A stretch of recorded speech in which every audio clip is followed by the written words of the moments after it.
Virgin Islands allows National Guard to seize guns, ammo ahead of Hurricane Irma. U.S. Virgin Islands Governor Kenneth Mapp signed an emergency order allowing the seizure of private guns, ammunition, explosives, and property the National Guard may need to respond to Hurricane Irma. Mapp signed the order Monday in preparation for Hurricane Irma. The order allows the Adjutant General of the Virgin Islands to seize private property they believe necessary to protect the islands, subject to approval by the territory's Justice Department. Mapp issued an emergency declaration Tuesday and mobilized National Guard units to prepare for the massive storm. "This is not an opportunity to go outside and try to have fun with a hurricane," Mapp said. "It's not time to get on a surfboard." Irma strengthened to a Category 5 storm Tuesday, with wind gusts hitting 175 miles an hour. Irma's eye is expected to pass just north of the heart of the U.S. Virgin Islands on Wednesday and bring 4 to 8 inches or rain and 60-mile-per-hour wind gusts. Oh my. Hurricane #Irma just entered beast mode, incredible convection flaring. Satellite estimates now T7.0 and Category 5.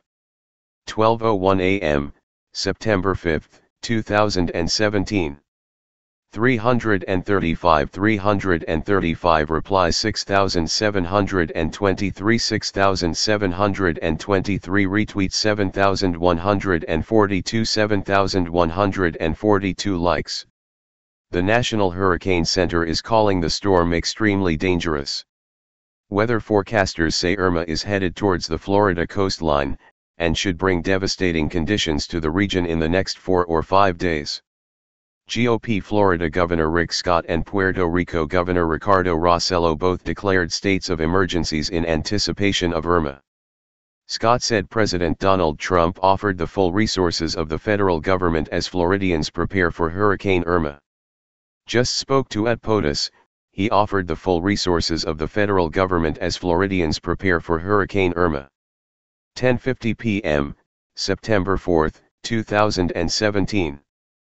415 replies 3,299 3,299 retweets 6,599 6,599 likes. Irma comes more than 1 week after Hurricane Harvey brought devastating floods to the greater Houston area. Click below to read a copy of the order. Virgin Islands Emergency Order. Follow Michael on Facebook and Twitter. Content created by the Daily Caller News Foundation is available without charge to any eligible news publisher that can provide a large audience. For licensing opportunities of our original content, please contact licensing at dailycallerNewsFoundation.org. No one will be able to be armed. We will take all weapons. It was a human drama with emotions and tensions running high. Patty Connie is still trying to recover physically and emotionally. They really did a number on me. From the day police forced her from her home. It was traumatic. All of a sudden, they were banging on the front door, the side door, and the back door. And they said, "Let us in." Patty tried to explain. She was on dry land, she had plenty of food and water, and didn't want to abandon her dogs. But it didn't matter. If you see 6 or 8 police that look like linebackers pushing you in a corner, you're in shock. I'm saying, look at all my food. I got plenty of food. They kept pushing me back, and ended up like this. Then, Patty showed them a small revolver she was carefully holding in the palm of her hand. A camera crew was there to capture what unfolded next. I said, "It's not even loaded." And I dropped it on the floor. You got a gun, relax. Well, they punched me in the face. Relax now. Look at my black and blue marks. Look at what they did to me. They dragged me out of here. I really thought they were gonna kill me. I really did.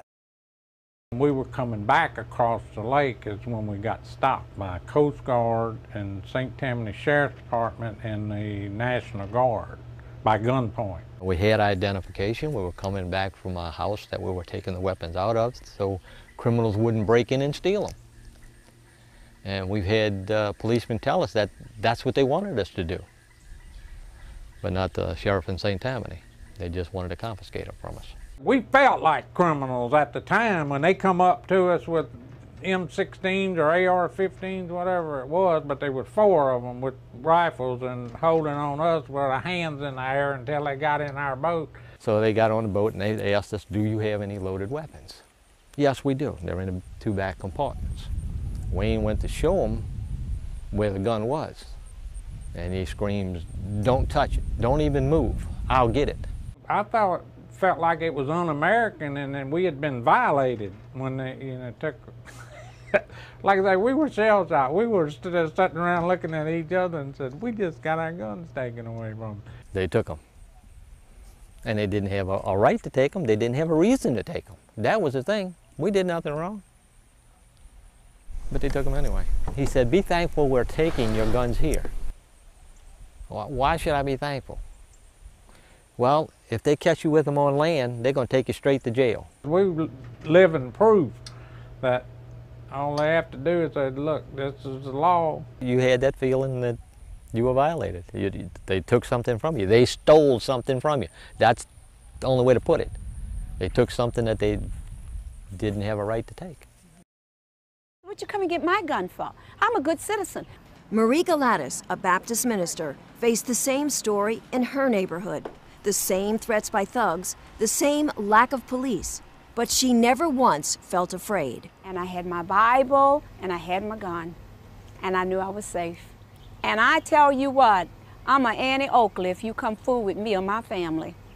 I'm gonna let you have it, buddy. Marie knows she was lucky. She was never forced to leave home and didn't have her firearm confiscated. It's going against my constitutional rights as a citizen. But Marie remembers how upset she got when the police department threatened to take her firearm. You're letting the thugs get away with everything, and you're coming to honest, good citizens and taking away their protection, and it is wrong, wrong, wrong. What I feel is that we're losing control of who we are as a nation. Robert Zoss was forced to evacuate when a tree destroyed both of his family's homes. Loaded with dogs, kids, people. Then, as they were exiting through downtown, the unexpected happened. These cops came out of nowhere, said stop, and asked, do we have weapons in the car? And I told him, yeah, I do. He said, get out the vehicle, had us all sit cross-legged in front while they searched the vehicle. I had a .22 long rifle. My tenant's girlfriend had a .22 pearl handle revolver given to her by her grandmother or grandfather. But Robert couldn't believe what he watched police do next to his rifle and his friend's pearl handle revolver. I saw them smash her gun given to her by grandmother, grandfather, just against the curb. The other things that they busted up, the .22 rifle they busted up, these were police officers that went too far. We didn't have any rights. I mean, they treated us like criminals. They treated us like if we were in a third world country. I was scared because these guys weren't doing it by the book. There was mayhem. New Orleans police did not have control of the city anymore. So the only plan they thought, I guess, was to take the guns away from the people. Heed the warning of what this was. You know, this is like Australia. All of a sudden, boom, they got our rights. Okay, this is a Browning 270. It's my deer rifle. And this is a Savage 7mm 08. This belongs to my grandson. And this was the 2 rifles that they confiscated. We left about 6 o'clock in the morning. We started across Lake Pontchartrain. As we came out under the drawbridge, a St. Tammany Parish sheriff's boat run up with their lights flashing, told us to pull over.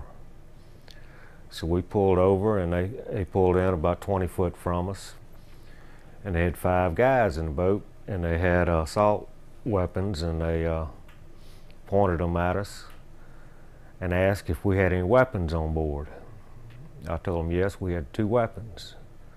They said, get at the back of the boat with your hands in the air. We're coming aboard to search.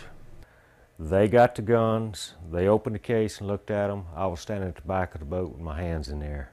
Automatic rifles pointed at you. I mean, you don't have any choice. I mean, they didn't just have them pointed from their hip, they had them up at their shoulder pointed, you know. I mean, they weren't playing. They asked where we were going. Told them we were contractors for Pala Interstate. We were going to New Orleans to find a route to come in with a barge. So they said, okay, we're seizing these weapons. So I said, I want a receipt for my guns. They said, no, we're not giving receipts. Said if we give receipts, we'd be out here all day writing receipts for all the weapons we've confiscated. It made me angry when they told me to go get a lawyer if I wanted my guns back. That's when I really got angry. They didn't care what your rights were. They were going to deny them. It's not America as we've known it before. It's changing. Hey Charlotte County, this is Charlotte County COPWATCH, and I'd like to thank you for all your years of support through the years. As a result, this channel has grown and allowed me an equity partnership in carmarshal.com. Please take the time to check them out. They help you buy and sell your next car, even have a negotiating tool to save you from the hassle of haggling with multiple dealers. The link is in the description below. Please click and help support and give if you can too through PayPal or Patreon. Thanks again.